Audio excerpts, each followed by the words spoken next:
ಇನ್ನು ದೆಹಲಿಯಲ್ಲಿ ಮತ್ತೆ ರೈತರ ರಣಕಹಳೆ ಮೊಳಗಲಿದೆ. ಮತ್ತೆ ಮುಂಚೂಣಿಗೆ ಕನಿಷ್ಠ ಬೆಂಬಲ ಬೆಲೆಯ ಬೇಡಿಕೆ ಮತ್ತೆ ಬರ್ತಾ ಇದೆ. ಇದೇ ಬೇಡಿಕೆಯೊಂದಿಗೆ ಇದೀಗ ಮತ್ತೆ ರೈತರು ದೆಹಲಿಯತ್ತ ಪ್ರಯಾಣವನ್ನು ಬೆಳೆಸ್ತಾ ಇದ್ದಾರೆ. ದೆಹಲಿಯತ್ತ ಪಾದಯಾತ್ರೆ ಬೆಳೆಸೋದಕ್ಕೆ ರೈತರು ಮುಂದಾಗ್ತಾ ಇದ್ದಾರೆ. ಇದೇ ವಾರ ದೆಹಲಿಗೆ ಮೆರವಣಿಗೆ ನಡೆಸೋದಕ್ಕೆ ಅಂತ ಪಂಜಾಬ್ ರೈತರು ತಯಾರಿ ಮಾಡಿಕೊಳ್ತಾ ಇದ್ದಾರೆ. ಇದೇ ಕಾರಣಕ್ಕಾಗಿ ಇವತ್ತಿನಿಂದಲೇ ಬೀದಿಗೆ ಕಿಸಾನ್ ಮೋರ್ಚಾ ಪರಿಷತ್ ರೈತರು ಇದೀಗ ಇಳಿದಿದ್ದಾರೆ.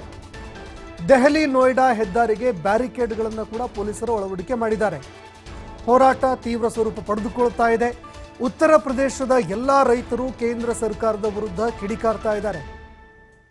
ಕನಿಷ್ಠ ಬೆಂಬಲ ಬೆಲೆ ಘೋಷಣೆ ಮಾಡಿತ್ತು ಈ ಹಿಂದೆ ಹೋರಾಟವನ್ನ ಅಂತ್ಯಗಾಣಿಸೋದಕ್ಕೆ ಅಂತ. ಈ ಹಿಂದೆ 2.5 ವರ್ಷದವರೆಗೆ ಹೋರಾಟ ನಡೀತು. ಆ ಹೋರಾಟವನ್ನು ಅಂತ್ಯ ಮಾಡೋದಕ್ಕೆ ಅಂತ ಕೇಂದ್ರ ಸರ್ಕಾರ ಭರವಸೆ ಕೊಟ್ಟಿತ್ತು. ಸರಿಸುಮಾರು 12ರಿಂದ 13 ಭರವಸೆಗಳನ್ನು ಕೊಟ್ಟಿತ್ತು. ಆಯಿತು, ಹೋರಾಟವನ್ನು ಹಿಂತೆಗೆದುಕೊಂಡ್ರೆ ನಾವು ಭರವಸೆಗಳನ್ನು ಈಡೇರಿಸ್ತೀವಿ ಅಂತ ಕೇಂದ್ರ ಹೇಳಿತ್ತು. ಆದರೆ ಈವರೆಗೂ ಕೂಡ ಈ ಹೋರಾಟ ನಿರಂತರವಾಗಿ ಬೇರೆ ಬೇರೆ ರಾಜ್ಯಗಳಲ್ಲಿ ನಡೀತಾನೆ ಇದೆ. ಪಂಜಾಬ್ ಆಯಿತು, ಹರಿಯಾಣ ಆಯಿತು, ಉತ್ತರ ಪ್ರದೇಶ, ಈ ರಾಜ್ಯಗಳಲ್ಲಿ ನಿರಂತರವಾಗಿ ಹೋರಾಟ ನಡೀತಾನೆ ಇದೆ. ಅನೇಕ ಕಡೆಗಳಲ್ಲಿ ರೈತರು ಉಪವಾಸ ಸತ್ಯಾಗ್ರಹಗಳನ್ನು ಕೂಡ ಮಾಡ್ತಾ ಇದ್ರು. ಮೊನ್ನೆ ತಾನೇ ರೈತ ಮುಖಂಡರನ್ನ ಪಂಜಾಬ್ನಲ್ಲಿ ಅರೆಸ್ಟ್ ಮಾಡಲಾಗಿತ್ತು. ಅದಾದ ಬಳಿಕ ಯಾವಾಗ ಹೋರಾಟ ತೀವ್ರ ಸ್ವರೂಪ ಪಡೆದುಕೊಳ್ಳುತ್ತೆ ಅಂತ ಗೊತ್ತಾಯಿತು, ಆಗ ರೈತ ಮುಖಂಡರನ್ನ ಬಿಡುಗಡೆ ಮಾಡುವಂತಹ ಕೆಲಸ ಆಯಿತು. ಇದಾದ ನಂತರ ರೈತರು ಈಗ ಚಳಿಗಾಲದ ಅಧಿವೇಶನ ಕೂಡ ನಡೀತಾ ಇದೆ. ರೈತರ ಯಾವುದೇ ಸಮಸ್ಯೆಗಳು ಚರ್ಚೆ ಆಗ್ತಾ ಇಲ್ಲ. ನೀವು ಕೊಟ್ಟಂತಹ ಏನು ರೈತರಿಗೆ ಕೊಟ್ಟಿರುವಂತಹ ಭರವಸೆಗಳೇನಿದೆ ಅದನ್ನ ಈಡೇರಿಕೆ ಮಾಡಿಲ್ಲ ಅಂತ ರೈತರು ಆಕ್ರೋಶ ಹೊರಹಾಕ್ತಾ ಇದ್ದಾರೆ.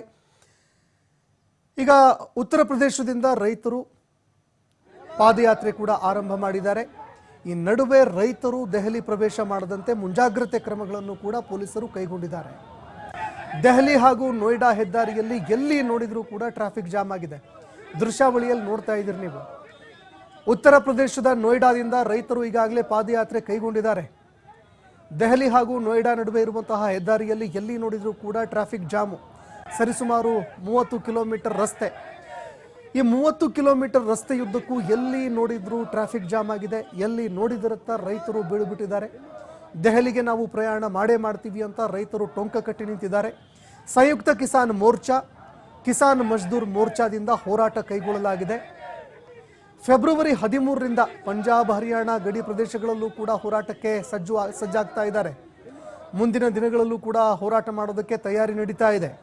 ಡಿಸೆಂಬರ್ 6ರಿಂದ ಪ್ರತಿದಿನ ಬೆಳಗ್ಗೆ 9 ಗಂಟೆಯಿಂದ ಸಂಜೆ 5 ಗಂಟೆಯವರೆಗೆ ಮೆರವಣಿಗೆ ಮಾಡೋದಕ್ಕೆ ಅಂತ ರೈತರು ತಯಾರಿ ಮಾಡ್ತಾ ಇದ್ದಾರೆ. ಸರಿಸುಮಾರು 1.5-2 ವರ್ಷದವರೆಗೆ ರೈತರ ಹೋರಾಟ ನಡೀತು. ಹೋರಾಟ ತೆರವು ಮಾಡೋದಕ್ಕೆ ಅಂತ ಸುಪ್ರೀಂ ಕೋರ್ಟ್ ಕೂಡ ಮುಂದಾಯಿತು, ಸಾಧ್ಯವಾಗಲಿಲ್ಲ. ಶಾಂತಿಯುತ ಪ್ರತಿಭಟನೆಗೆ ಸುಪ್ರೀಂ ಕೋರ್ಟ್ ಕೂಡ ಕರೆ ಕೊಡ್ತು. ಇವತ್ತು ಕೂಡ ಸುಪ್ರೀಂ ಕೋರ್ಟ್ ಕರೆ ಕೊಟ್ಟಿದೆ.